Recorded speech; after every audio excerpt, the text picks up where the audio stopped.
Sir, बहुत सारे सवालात जब भी हम बात करते हैं ईरान अमेरिका मुआहदे को लेकर। अभी आलमी मीडिया ये रिपोर्ट कर रहा है कि पाकिस्तान की इलाकाई शराकत दारी की जो कोशिशें हैं उनसे बात बनती हुई दिखाई दे रही है।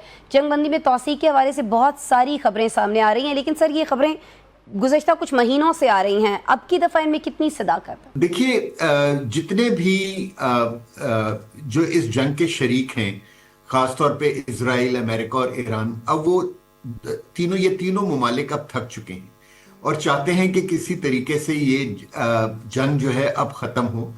लेकिन अमेरिका और ईरान दोनों जो है वो अपने अपने लोगों के प्रेशर की वजह से ये चाहते हैं कि ये जंग इस तरीके से खत्म हो कि वो अपने अपने लोगों को ये बता सकें कि वो ये जंग जीत चुके हैं। और इस्लामाबाद एमओयू की यही खूबसूरती थी कि उसने दोनों पार्टीज को एक इस तरह का मुआहदा दिया था जिससे दोनों पार्टीज कह सकती थी कि उन्होंने कुछ ना कुछ इस मुआहदे से हासिल किया है। लेकिन अनफॉर्चुनेटली जो bull in the China shop है इजराइल, उसकी इंसिस्टेंस के ऊपर जो है अमेरिका इस मुआहदे से पहले फिर गया और फिर उसने इस इलाके में दोबारा जंग शुरू कर दी।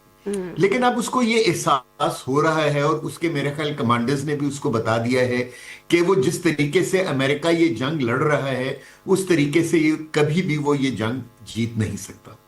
दूसरा ये है कि जो गल्फ कंट्रीज हैं उनका बहुत ज्यादा नुकसान हो रहा है इकोनॉमिकली, और वो ये चाहते हैं कि अब अमेरिका और इजराइल जो है इस इलाके में अपनी दखल अंदाजी बंद करें और ये इलाका वापस नॉर्मलसी की तरफ आए। ठीक, इन सब चीजों को आसमा ईरान बड़े अच्छे तरीके से रीड कर रहा है। और ऑल्दो जंग के शुरू में स्ट्रेट ऑफ हॉर्मुज को इतना बड़ा इशू नहीं था, लेकिन अब उसको क्योंकि ये स्ट्रेट ऑफ हॉर्मुज अमेरिका ने अपनी इज्जत की वजह बना लिया है, सो इसलिए ईरान जो है अब फुट ड्रैगिंग कर रहा है। जंग बंदी में अगर तोसी होती है तो उसके बाद जाहिर है सर असल मंजिल जो है वो तो पायदार हल की तलाश है ना।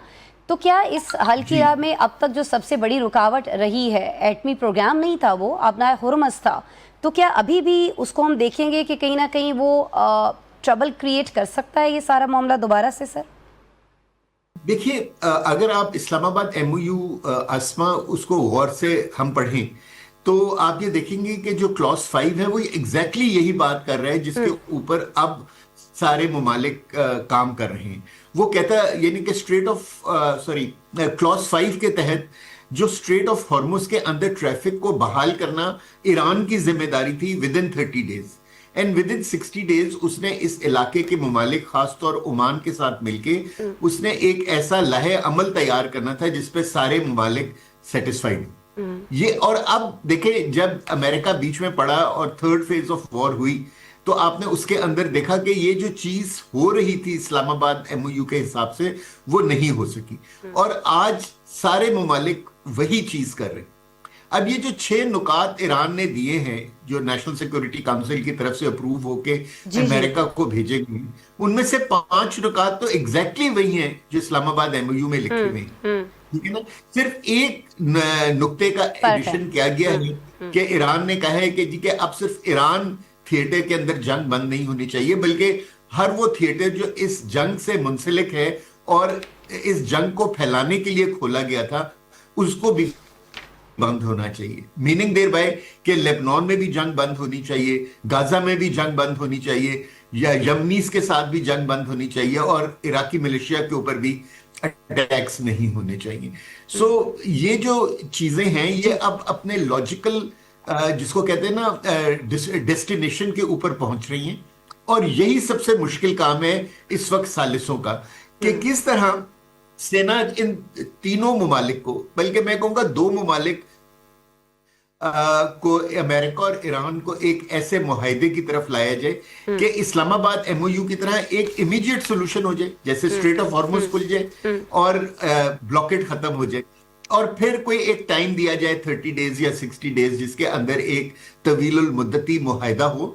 और जिस तरह उसका क्लॉज 14 था, जी जी। उस मुआहदे को फिर यूनाइटेड नेशन से सेंक्टिफाई भी कराना बहुत जरूरी है, क्योंकि फिर उसके बाद इस मुआहदे पर अमल दरामद जो है ना, ये सालिसों के बस की बात नहीं रहेगी। उसके लिए जरूरी है कि जो बिग पावर्स हैं लाइक अमेरिका, सॉरी, रशिया और चाइना, वो भी बीच में आए और गारंटी लेंगे। गारंटर्स का होना जरूरी है। अब नाए हुर्मुज़ वाले मामले पर इसकी गारंटी कौन देगा कि ये कोई फीस या टोल टैक्स जो है वो नहीं लिया जाएगा, क्योंकि कहा जा रहा है कि 5 से 7% इस पर टोल टैक्स होगा। इस पर बरतानिया और यूरोप को भी ज़ाहिर शदीद एतराज़ है। बरतानिया इसे बहरी कज़ाकी करार दे रहा है। तो क्या ये एतराज़ किसी मुमकिन माहदे की राह में बहाल हो सकते हैं? क्वेश्चन फिर वही है अब नाए हुर्मुज़ को लेकर कि अगर पूरी तरह से वो कंट्रोल में नहीं भी रखता है ईरान, तो पाकिस्तान इनकलाब ये कहते हुए दिखाई देते हैं कि टोल टैक्स तो लिया जाएगा, गुजरगाह की जाएगी, तो उस पर पैसे तो बनेंगे, वो तो लिए जाएंगे।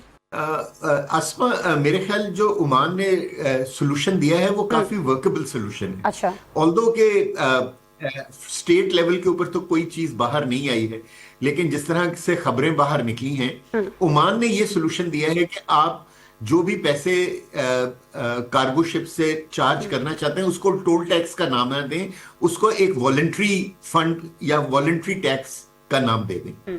जो शिप्स देना चाहती हैं वो दे दें। अच्छा। जो शिप्स नहीं देना चाहती, उन शिप्स की जगह जो है, ये जो गल्फ कंट्रीज हैं, ये पैसे इकट्ठे करके ईरान को दे देंगी, क्योंकि ईरान बेसिकली टोल टैक्स लगाना चाह रहा है अपने आप को रीबिल्ड करने के लिए। वो नुकसान जो इस जंग में तो हुआ सर बस अमेरिका के लिए काबिल कबूल होगा कि ये फीस वाली बात, टोल टैक्स वाली बात वो मान ले? सर मेरे ख्याल में अमेरिका को मान जाना चाहिए। ठीक ये मुश्किल मरहला है, लेकिन मान जाना चाहिए, क्योंकि इसके अलावा फिर और कोई तरीका नहीं है। ठीक हो गया। टोल का तो जब टोल का नाम इस्तेमाल नहीं होगा, तो मेरा ख्याल बहुत सारी सेंसिटिविटीज जो हैं, जो हर मुल्क के अंदर रेज हुई भी हैं, वो ऑटोमेटिकली खत्म हो जाएंगी। और देखिए ना, इस्लामाबाद एमओयू के तहत $300 बिलियन का एक फंड भी तो जनरेट होना था ना, जी जी जी ईरान जी की जी बिल्डिंग जी के जी लिए। जी जी। तो उसी फंड का एक हिस्सा इस वॉलंटरी टोल को भी बनाया जा सकता है, वॉलंटरी फी को भी बनाया जाता है। टोल का नाम नहीं लेते आसमान, ताकि लोग जो है ना उसको गलत माने में ना लें।